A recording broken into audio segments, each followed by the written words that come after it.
هفرسو نحن أبقى هفرسو هفرسون فرعو رومو مجرم كبير هزبي كيني هزبي توكما هزبي عند النتي هفرسو كاچام تدرغالچ لو ملش كاچام تدرغالچ لايف لاي صح اندزي ترصا اقطጣ አፍጥጣ እየሳቀች ቪዲዮን እዩት በመዘምሪ ማልቶ Oromoo kutaa 11 ani isinin kijibu walloon safara anjirtu kanatti argamtu yoo akka tasaa argamte immoo wallahi rabbiin duniyaa akiraa kana haa kasaarsu na haa hongesu jechuun ajjeesee siqalee sin darbu mikaro imbii kaalee makaraa mikaro bum bum qacaam godhamtee jirti mucatti muzammili eenyu jedhamtu tuni namoonni qabamuu mucaa kana addanuubaa si dhugaadhamoo soba warroonni naan jechaa jirtan mucaan qabamee jira qabamee mana hidhaa jiddaan jira namni dur waggaa ollolu kilaashii isaa ta'u girnoo qabatee wal harkaat yookiin immoo uleenis yoo taate dur irraa kaasee wal harkaa waan wal dha'uuf anis niin du'a jaa nama duusni harka waliina hudhaa jira waliina sodaachuunis dhiiga sodaachuunis ni jira hizbi keenya hizbi tokkummaa hizbi አንድነቲ ዝም jedhaati ኮሚኒቲ irratti ጀዋር ኪንግ jedhi በቃ ዝም ሄዲቲ ኤምባሲ ኢትዮጵያ ምን አይነት ፖስት እንዳረገ ዝም ብለ ተመልከት فمن شرح الله صدره للإسلام فهو على نور من ربه Oromoo kutaa 11 ani isinin kijibu walloon safara anjirtu kanatti argamtu yoo akka tasaa argamte immoo wallahi rabbiin duniyaa akiraa kana haa kasaarsu na haa hongesu jechuun ajjeesee siqalee sin darbu akka gizee horii qalan agarte tiruu keessaa fuudhanii agartee nyaatan sanitti hudduu kee kana sirraa muree mixmixaa kanaan si tuqee jechuudha mikaro imbii kaalee makaraa mikaro bum bum qacaam godhamtee jirti mucatti muzammili eenyu jedhamtu tuni jechuudha ajam galtee jirti shabbe bak ahun adaቧን ትገዛለች kana booda naga amma kana fe mucatti hafarso jedhansan hafarsa san toafe jechuudha ishillee amma qacam godhamu qabdi oromoon tokkummaadhaan tababbareeti bibbiri andinati fidetaanani wanti tokko wanti amallatu jiru jechuudha kana booda tokko liqqimi godhamanii tiriiri kara sijini kara qilinxoo galuu qabanii siin jedha bar jawwee afaan buute abiyyi miti jawwee afaan buute bir ሲንገል ዱብን ምን ላርገል ከዚህ በላይ እንዴት አርጌ ላስረዳ እንደ በሶ በጥብጬ ላጠጣ እንዴ አከም ሲወራ ወንተ ነቃባ ገና ዲሳ ጀቻ ቱርቴ ሙጨቲኒ ጣሰንቱኒ አማ ሚያዱበቱካ አልহামዱሊላህ ምስኪን አመት ቆሌታቱ ነጋህን አርገተ ከነቦደ namoonni qabamuu mucaa kana addanuubaa si dhugaadhamoo soba warroonni naan jechaa jirtan mucaan qabamee jira qabamee mana hidhaa jiddaan jira shumeesii jira qabame akkasi warroonni kun illee barbaadamaa jiranii warroonni harka dhiigaa warroonni yakkamtoonni tokkochi afaan jiranii isaan hundinuu waan hojii isaanii ka argatan ta'a gadi bayanii tumaan iyyuu nama arrabsu amma mucaan kuni gaafa jawaar poosti godhee ture gabbahee haadha jawaariin nama takka nan bifnee arrabsaa ture jechuudha mucaan kuni kan inni ittiin femmasallee haadha namaa arrabsuudhaan haadha namoota hedduu arrabsaa ture akkasuma mucaa kana namni hedduun gammachuu itti qabamuu isaa kanatti osoo lubbuun jirtan namni agana isinii gammadu jechuun kuni jiruu miti du'a walla osoo inni du'eellee namni har'a akka gammadu kun inuma gammada malee siin gaddu jecha jireenya kee jiraattu keessatti nama ufitti mufachiisin waan hin taane arraba kee irraa baafte akkasii kabiraallee ka qabame hin jira guyyaa har'aa sanillee mee adda baafannee ka isin beeksifnu ta'a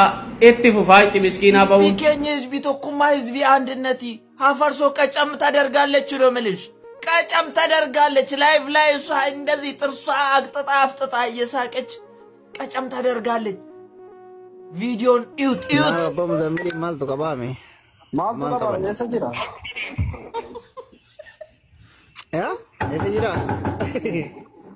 ኡቶዋይ ሙዘምላ ሳዲ ኮልፈኒ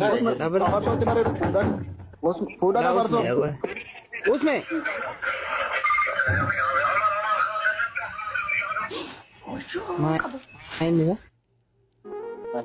ቃጫም ጀሪ ኮሜንት ይረቲ ቃጫም ጀሪ ጀዌ ኪንግ በላ አንተ ዝም ብለህ አትሳቅ ሀማ ልቅሚ ጎዳማኒ ብዬ ከነካና ኬሳ ጥርግ ጎዳማኒት ነገኝ ቶኮ እንጅሩ እና ለማንኛውም ህዝቢ ኬኝ ህዝቢ አንድነት በጣም ይትደስ ነጀደ ጅራ አረ በጣም ይትንተደሰተ ጅራኒ በቃ በጣም ይትደስ ነጀደ በጣም ይትንተደሰተ ጅራ ጋና ቶኮ ልቅሚ ጎዳሜ ብዬ ከናሪ አሜ ወልቅ ጎዳሙ ቀባ በቃ ህዝቢ ቶኩማ ህዝቢ አንድነት ይትብብሪን ኬሳን ይትፉፋ እና يونم نلي كابو باتي ربي نو مكابا يغني مسكينن جيجيسوني هري بيسان دو هنقلف ايتنيو يسلاماوي هنقلف ايتنيو قجات نو من هونباچو قجات نو من هونباچو ህዝቢ ኬኛ ህዝቢ ተኩማ ህዝቢ አንድነት ዝም ጀዳቲ ኮሚኒቲ ረቲ ጀዋር ኪንግ ጀዲ በቃ ዝም ሄዲቲ ኤምባሲ ኢትዮጵያ ምን አይነት ፖስት እንዳረገ ዝም ብለ ተመልከት አሁን ከመሸ ከ30 ከ40 ደቂቃ በፊት ነው በርግጠኝነት 5 ሰዓት አካባቢ ይሆናል ኤም ፖስት ያረገው ምን ይላል አንዱ ልጅ ተይዘዋል ኘኘኘ እውነትህን ነው የታባ ነበርክ እስካሁን እኛ ከትላንት ጀምረን ስንጨፍር ስንደንስ እሰይ እንኳን ተያዘ ይያል የታባታችሁ ነበራችሁ ሲገዳደሉ አልሰማችሁም አላያችሁም ባላየላሽ አሁን አይናችሁን በጨው አጥባችሁ መጣችሁ ናምኒ ቶኮ ቀባሜ ጅራ እትሰይረቷልና ጀላ ኦሌ ጅራ ቡቆደ እንዴት እንደምታቃጥሉ አላህ ያቃጥላችሁ እንዳለላችሁ እርግማኑ እናንተ እኮ ለሰው ማታዝኑ የኢትዮጵያ ኤምባሲ ወላሂ ለሰው አታዝኑ ለአንድ ነጭ ወረቀት ኮፒ ለማድረግ 10 ሪያል ትቀበላላችሁ ፈረባታችሁ ብሎ 10 ሪያል የምትቀበሉት ለአንድ ኮፒ መንግስቱ እኮ በነፃ አይደለም እንዴ ወረቀት የሚሰጣችሁ ባጀት መድቦላችሁ አንዴ በደሞዝ የምትሰሩት ከኛ ለአንድ ኮፒ ወረቀት 10 ብር ትቀበላላችሁ እሱንም እኔ አንድ ቀን እንዳጋጣሚ ሄጄ ነው ያየሁት ለሆነ ጉዳይ መርዛሞች መርዝ ይሆንባችሁ ያ 10 ብር ለእናንተ የከፈልኩት 10 ብር መርዝ ይሆንባችሁ ለኛ ጉዳይ ማለት namni dur waggaa ololu kilaashi isaa ta'u girnoo qabatee wal harkaat yookiin immoo uleenis yoo taate dur irraa kaasee wal harkaa waan wal dha'uuf anis niin du'a jaa nama duusni harka waliin hahuudhaa jira waliin hahuu sodaachuunis dhiiga sodaachuunis ni jira wanni drooniin tun fidde maali fagoo teessee nama dhooyta nama dha'uusaa biran geessu atillee dhayamtu so what this drone warfare did emotion ida keessa baas bikata ka roomi drone tokko dhaqee laaleen ture biyyootitti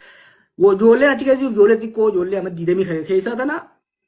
hoggaa lolarra drone dhukaasan akka nama geema kompiitaraa taphatutti if laalanii jechuudha akka nama ajjeesanitti osoo hin ta'in akka nama geema kompiitaraa taphatutti ilaalanii jechuudha social media kanarratti ijoolleen jirtuuttuni wal morkiif wal dorgommiin isaan qaban kun akka waan nama ajjeesanitti osoo hin ta'in akka waan geema taphatanitti warri fudhatanillee akka jiran hubachuun barbaachisaadha. Kanaan wal qabatee keessattuu hedduu kasii aarsu ijoolleen biyya lixaa jirtu. Ijoolleen umriidhaan tutturte. Ijoolleen amma 25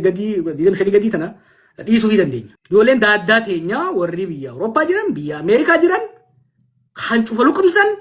isaanoo maaliif waan kana keessatti hirmaatan hoggalaallu bololaaf wal dorgommii dhuunfaa qotaa Jamaaliif Khadiir dhuunfaadhaan godhan gara social mediaatti fidan abalu like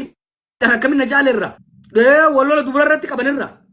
fuudhaniiti guuza baafatan guuza kana isaa baafatan gosaa fi gandatti galfatanii jechuudha barbaachisaa sana maqaa isiniif hin daa qoradheetiin jira wamma ijoolleen diaasporaa ture maalirraa kaatee dubbiin ture isarraa akka kaatanii beektan dhimma dhuunfaa xiqqaa tokkorraa kaatee babal'ataa yoo dhufte jechuudha rakkoon biraa kaa garuu gama dhuunfaatiin isa kana gara namoonni dhuunfaa keessa jiran wanni kun babal'ataa hoggaa deemu shirri siyaasaas keessa dhufee jira. Kana bal'inaan gara fuulduraas kan hin dhiyeessu ta'a. Kunis maali yeroo paatarniidhaan laale fakkeenyaaf actually nama tokkotu alartii itti na godhee qorate yeroo wal ajjeechaan tun dhuftu hundi san dura guyyaa tokko lama oowwa siyaasaatii Itoophiyaa keessa jiraata. Yeroo oowwii siyaasaadhaa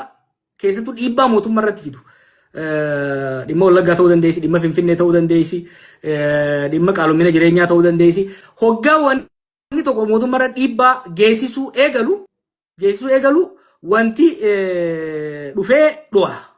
asirratti wanti godhamu kun jechuudha amma kadeen gaddaa kun faan is very suspicious yoo agartan paatarniin ajjeechawwan amma duraa kun dura ololaan walitti dhaadachuun godhameeti ajjeechaatti deemamaa ture kadeen gaddaa kun sadan osoo itti namni hedduun ofirraan beekin osoo sirriitti beeksifameen godhame jechuudha maaliif dhimma amma deemaa jiru kana jijjiiruudhaaf akka ta'e wanni siyaasaa ni agarra